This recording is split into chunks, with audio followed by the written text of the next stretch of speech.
On a bright Saturday morning, as two officers locked handcuffs around her wrists in the middle of her pristine front lawn, Beverly Cranston let out a wail that could have shaken the shingles off her colonial-style home. The self-proclaimed ruler of Brookstone Bluffs HOA was being hauled off in designer slippers, and all because I didn't bring finger sandwiches. Her voice cracked somewhere between outrage and brie.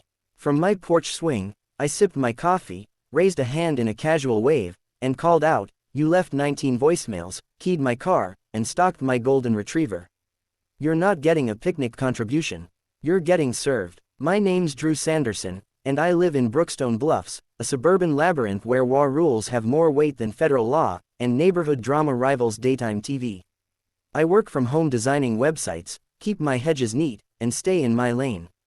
I moved here 8 months ago after inheriting my grandmother's cozy ranch-style house, complete with a back deck and a mailbox that apparently violated 17 deeply sacred WA ordinances. Enter Beverly Cranston, WA president, self-styled lifestyle guru, and suburban overlord. Her helmet of platinum hair held steady through wind, rain, and possibly divine judgment. She ran the WA like it was a monarchy, and she was the crown jewel. Beverly organized events with the strategic fervor of a 5-star general, turning potlucks into political campaigns. It all started with a glittery flyer slipped under my door like a jury summons: spring picnic for peace and pastries. Suggested donation: $150 or a professionally curated charcuterie board. I laughed, recycled it, and moved on with my life.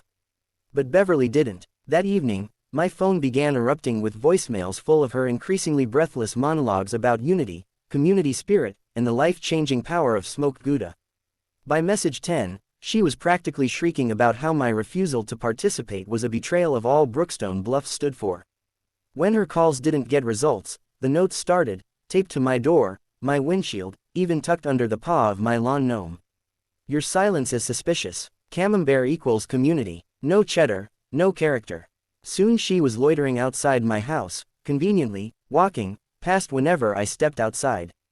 Ringing the bell at 6 a.m. or 10 p.m. with breathless pitches about picnic unity and cheese-based diplomacy. At one point, she accused my golden retriever, Murphy, of giving her menacing looks that disrupted the community vibe. It got worse. She began questioning my mail carrier, supposedly ensuring WA compliance on all deliveries. She even began timing my garbage pickup schedule and inspecting my bags for signs of antisocial snacking habits. One morning I caught her crouched in my yard, measuring my grass with a ruler while muttering about green space governance. Then came the emails. Beverly created a Gmail newsletter titled Brookstone Bonds, and sent daily essays about civic duty, each one dripping with condescension and decorated with photos of elaborately designed appetizer trays captioned, "This could have been us, Drew." Next came her lieutenant, Judith Latham, from across the street. Judith began slipping anonymous notes into my mailbox, supposedly from concerned neighbors. All the letters shared a theme: cheese. Cheese is how we connect. Don't be the guy who divides a neighborhood with crackers. Beverly even made a Facebook group called Brookstone Guardians, where she posted cryptic updates about the uncooperative resident in the home with the navy shutters. Subtle. The final straw. A morning ambush. I opened my door to find her with a tape measure, clipboard, and a laminated chart detailing optimal snack-to-smile ratios for suburban bonding. When I turned her down once more, her composure shattered. She shouted across my driveway, "So you hate togetherness? You hate Brookstone? You hate America?" The neighbors peered out from behind curtains. Mrs. Langston even brought out popcorn. That's when I decided it was time to collect receipts. I filed a noise complaint and installed a full security system.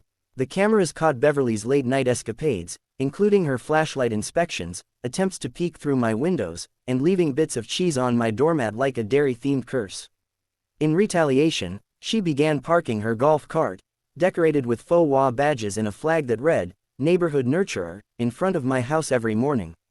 From there, she conducted her so-called wellness watch, binoculars in hand, jotting down logs like 8:20 Drew retrieves mail without saluting WA flag. One day she showed up with a poster board of smiling families holding tongs over cheese platters. Another day, she propped an actual cheese wheel on a tripod with a sign that read, "Respect. Responsibility. Roquefort." Neighbors started walking by just to see what nonsense she'd display next. A local teen launched a TikTok series titled, Beverly vs. Sanity, complete with daily cheese updates and hashtags like #CheeseJustice. Then came the lipstick. One morning I found the phrase, "Dairy Traitor," scrawled across my windshield, with cubes of cheddar lined neatly along my wipers. My security camera caught it all. Beverly, 6:45 a.m., applying lipstick like war paint, gripping a wheel of Havarti like a gavel. She even paused to admire her handiwork like a deranged artist. The next days were more of the same. A manifesto duct taped to my mailbox titled, "Reclaiming the Community Spirit," and a plastic fork glued to my car door with a note, "Since you won't fork over cheese, maybe you'll fork over respect." I delivered the footage to the local police department with a USB drive full of her voicemails and evidence. Detective Mason had to pause playback twice because he was laughing so hard. He confirmed it: criminal harassment, property damage, and trespassing. As the investigation unfolded, the truth came out. 3 other residents came forward with complaints. One neighbor had been cornered by Beverly's golf cart until he agreed to contribute to a lasagna-themed potluck. When 2 squad cars arrived at Beverly's house, she walked out wearing her best WA blazer, expecting applause. Instead, she was read her rights. When shown the videos, her smirk melted faster than brie on a sidewalk. "I have WA authority," she tried. "Ma'am, that's not a legal shield," replied the officer. The arrest happened in full view of the neighborhood. Someone live-streamed it with the caption, "Brookstone Brie Bandit Busted." Beverly was hauled off still clutching a protest sign, "Cheese builds community." Her bail hearing featured the phrase, "organized dairy-based intimidation." The judge issued a $5,000 bail, a restraining order, and temporary suspension from all WA activity. An audit followed. Turns out Beverly had been embezzling WA funds for months, over $2,000 missing, spent on spa days and a subscription to a monthly artisan cheese delivery box. The final verdict: 18 months probation, a $1,500 fine, and a permanent ban from WA leadership.